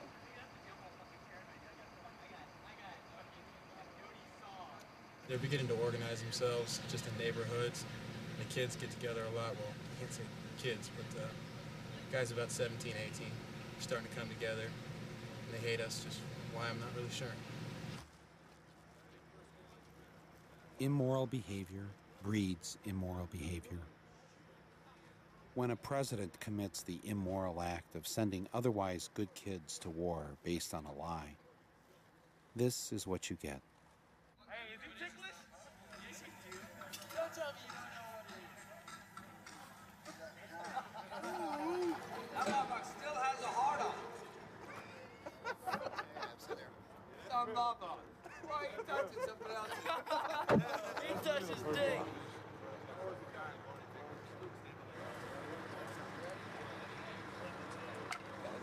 To have these people shoot at us, kill us, blow us up, whatever means they can, and I don't understand it. We're trying to help these people, and it seems they don't want our help.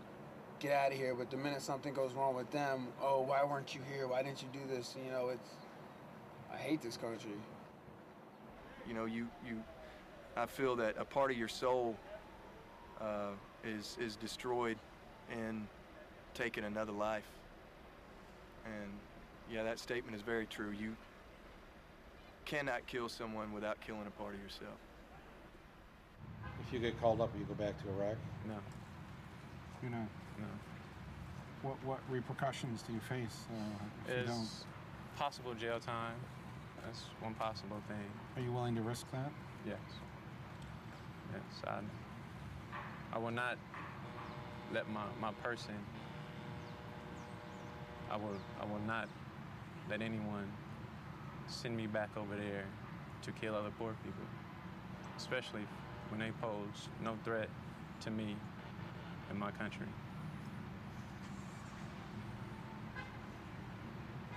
I won't do it. This is an impressive crowd, the haves and the have-mores. Some people call you the elite. I call you my base.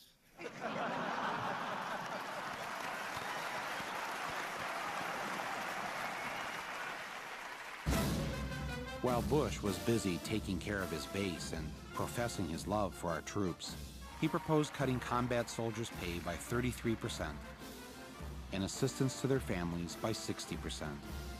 He opposed giving veterans $1 billion more in health care benefits, and he supported closing veteran hospitals.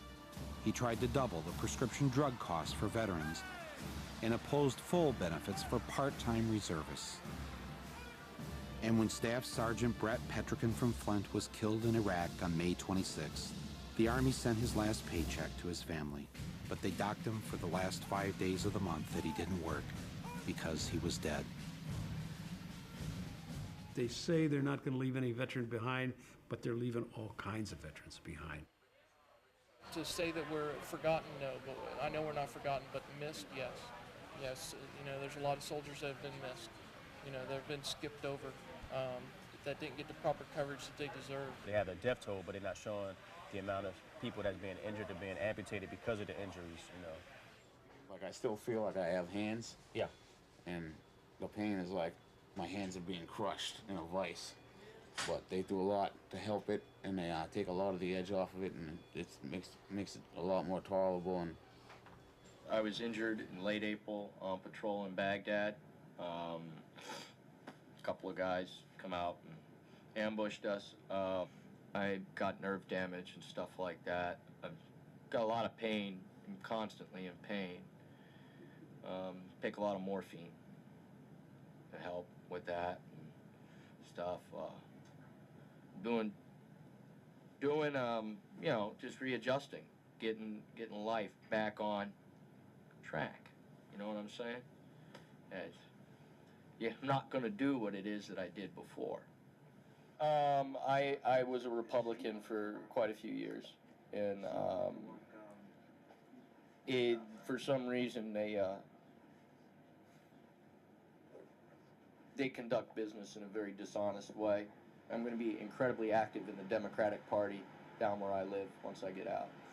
So I'm going to definitely do my best to ensure that the Democrats win control. Iraq, Baghdad, I didn't know anything of those things.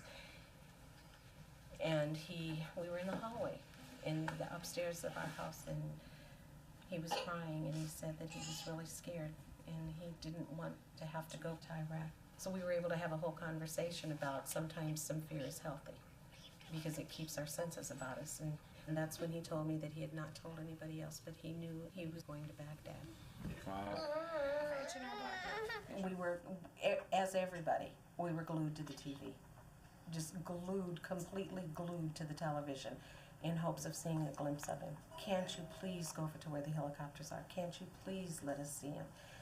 Then that night, it was about 10-something, I went upstairs to the bedroom, and I was laying in bed, and I was flipping the channels with the remote. All I heard was Black Hawk Down, South Central Iraq.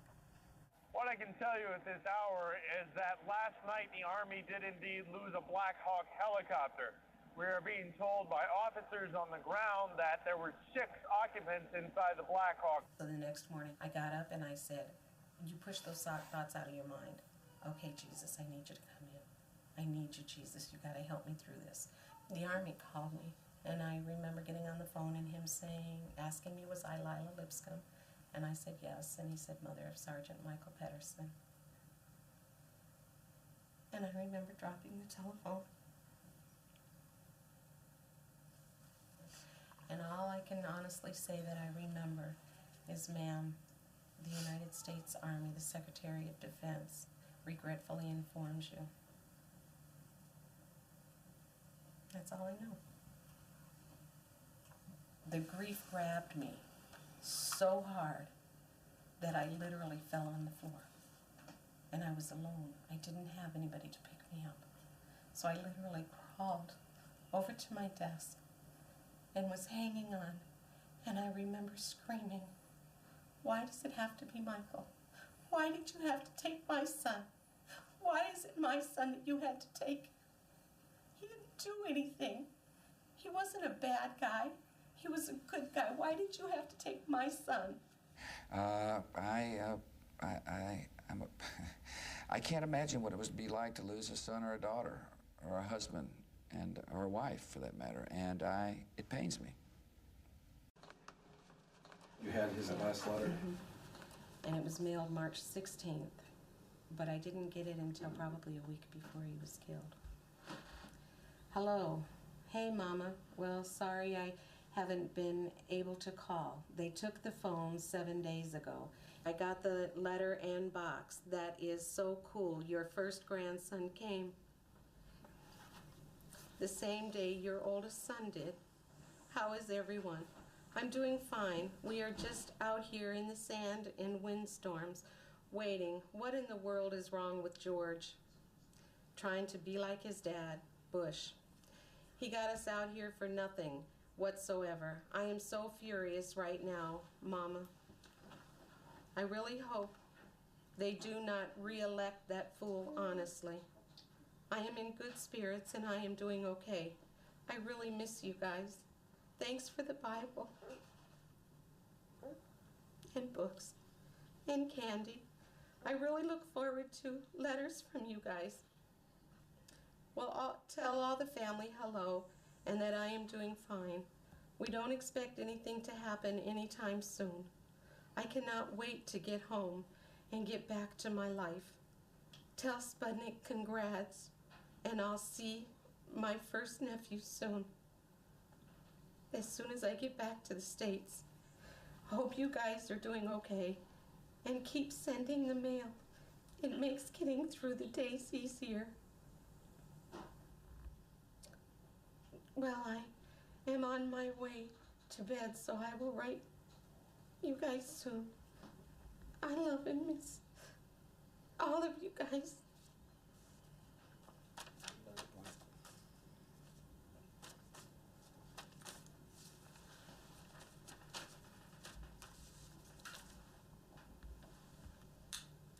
I want him to be alive, and I can't make him alive.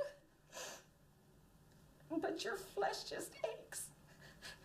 You want your child, it's out of sync. A parent is not supposed to bury their child. I feel sad for my family because we lost our son. But I really feel sorry for the other families that is losing their kids as we speak. And for what? I don't, that's the, I guess, the sickening part. For what? You've heard a lot about Halliburton lately. Criticism is okay. We can take it. Criticism is not failure. Our employees are doing a great job. We're feeding the soldiers. We're rebuilding Iraq. Will things go wrong? Sure they will. It's a war zone. We're serving the troops because of what we know, not who we know. Well, let me tell you about Halliburton, the company I ran. I'm very proud of what I did at Halliburton. The people of Halliburton are very proud of what they've accomplished, and I frankly don't feel any need to apologize for the way I've spent my time over the last 5 years as the CEO and chairman of a major American corporation. Yeah, this is also an attempt to divert attention away from the fact they have no energy policy. And as the Secretary of Energy said, we were caught unawares. In the middle of the war, Microsoft, DHL, and other corporations invited Halliburton to a conference to figure out how much money could be made in Iraq. Having worked this effort even since before the invasion, the liberation of Iraq started, you, industry, are definitely a vital part of that effort. We appreciate your interest in this. We need you. Now, lots of you are small businesses and you're struggling. How do we get a piece of this big action? All of you, the big guys, are going to get it, and the rest of us who have subcontracting capability or none at all. USTDA is for you. Once that oil starts flowing and money coming, it's going to be lots of money. It's the second largest reserve of oil in the world. There's no question about how much money is that. I've been getting complaints from Iraqi firms and from American firms that the lack of transparency, the corruption. I think the profits that American companies are making, the main companies, are so overwhelming. I mean, like when you have a line item for $1 million and you subcontract it out for $50,000 or $60,000 or $70,000, that's a huge profit. And it's the American taxpayer that's going to pay for that. And it's going to get better. Start building relationships, because it's going to get much better as the oil flows and their budget increase. And the good news is, whatever it costs, the government will pay you. War is always good for certain companies, I mean, that are in the war, the business of war. We're very proud of the work we're doing, again, in supporting the U.S. government and the U.S. military. And the real heroes of the campaign, the real heroes of the Reconstruction are the men and women of the U.S. Armed Forces. And we're very proud to be any part of that we can in supporting them. Halliburton delivers hot meals, supplies, clean clothing, and communications to our soldiers so they can be a little closer to home. It's a girl! Halliburton, proud to serve our troops. I just read in the paper Halliburton got another contract. Halliburton got another contract, which is not being contested at all. Because nobody knows. Well, it's in the paper, so somebody knows. But that's after it happens. It's after the fact. It's too late. The United States is now a major player in the Iraqi oil business. American troops guard the oil fields as Texas oil workers assess their potential. So it's a safe environment to work in. We don't feel any risk. We feel like we're being well protected here, or we wouldn't be here.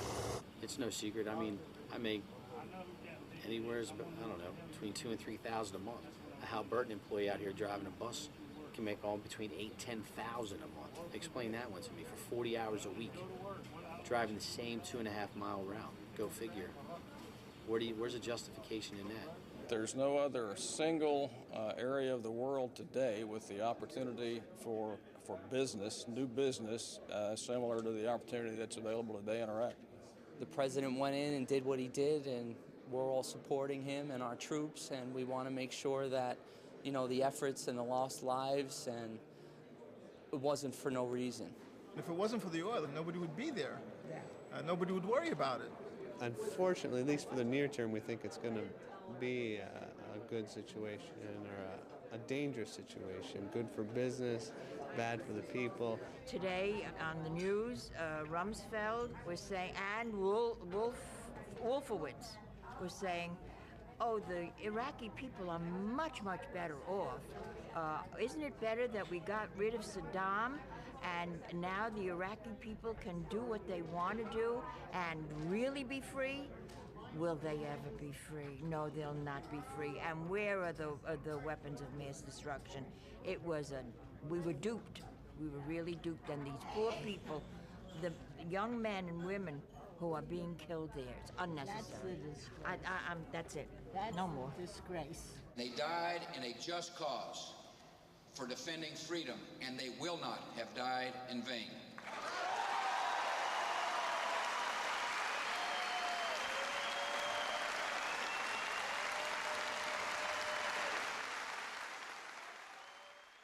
Lila had called to tell me that she was coming down from Flint to Washington, D.C. to attend a jobs conference.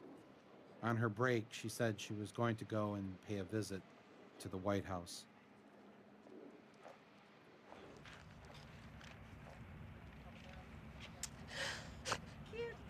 Who's killed children?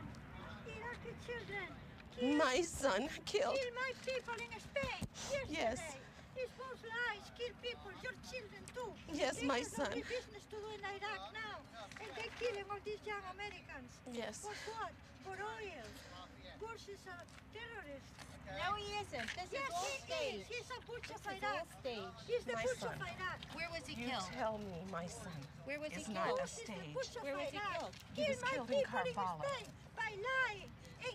April 2nd is not a stage. My son is They dead. didn't have to go to war. There are a lot of they other didn't people, have to too. attacking our people because of Bush. Look at it. Blame Al-Qaeda. What'd that woman yell at you? That I'm supposed to blame the Al-Qaeda.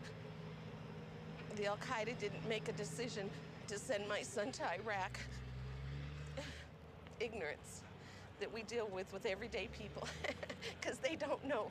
People think they know, but you don't know. I thought I knew, but I didn't know.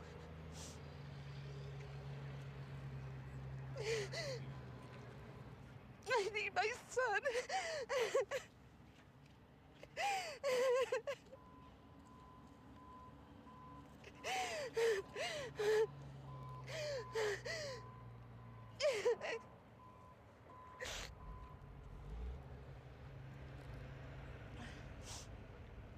It's tougher than I thought it was gonna be to be here. But it's freeing also, because I finally have a place to put all my pain and all my anger and to release it.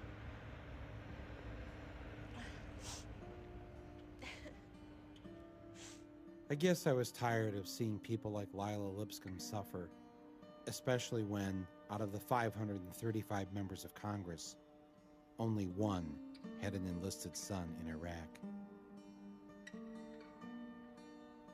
I asked Corporal Henderson of the United States Marine Corps to join me on Capitol Hill to see how many members of Congress we could convince to enlist their children to go to Iraq.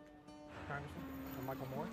Hey, Michael, how are you doing? I'm good. John Tanner. Hey, nice to meet you. Very nice to meet you. How y'all doing? Well, I'm here with Corporal Henderson, United States Marine Corps. Corporal, I was in the Navy years ago, 1968 to 72. We had Marines guard the base. You have kids? Yeah. If there's any way we can get them to enlist and go over there and help out with the effort. Got all the brochures. One of them's got 2 children. Oh, yeah. Well, see, there's not many congressmen that have got kids over there. In fact, only one.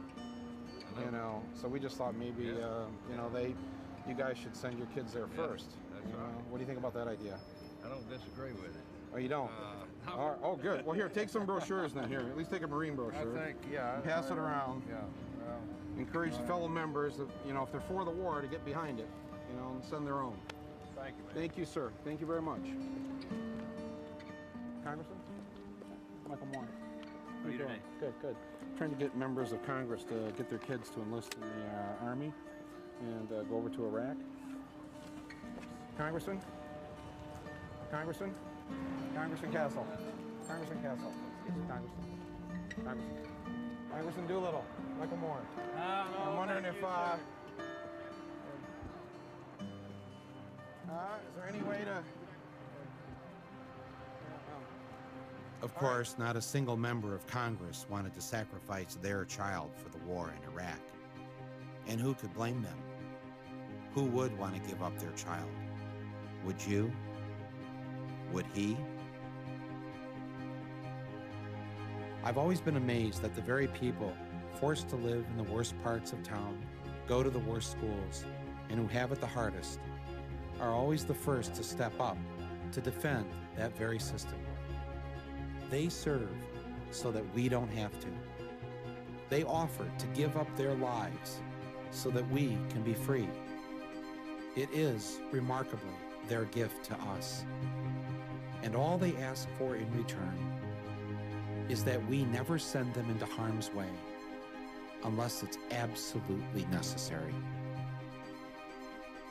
Will they ever trust us again?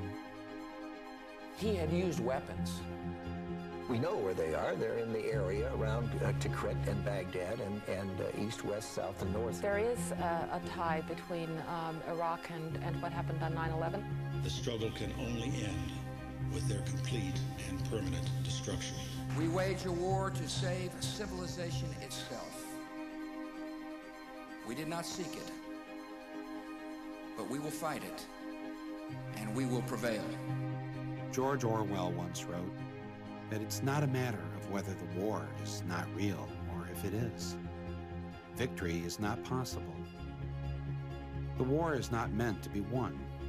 It is meant to be continuous. A hierarchical society is only possible on the basis of poverty and ignorance. This new version is the past, and no different past can ever have existed. In principle, the war effort is always planned to keep society on the brink of starvation. The war is waged by the ruling group against its own subjects, and its object is not the victory over either Eurasia or East Asia, but to keep the very structure of society intact. There's an old saying in Tennessee, I know it's in Texas, probably in Tennessee, that says, "Fool me once, shame on you." If fool me, we can't get fooled again. For once, we agreed.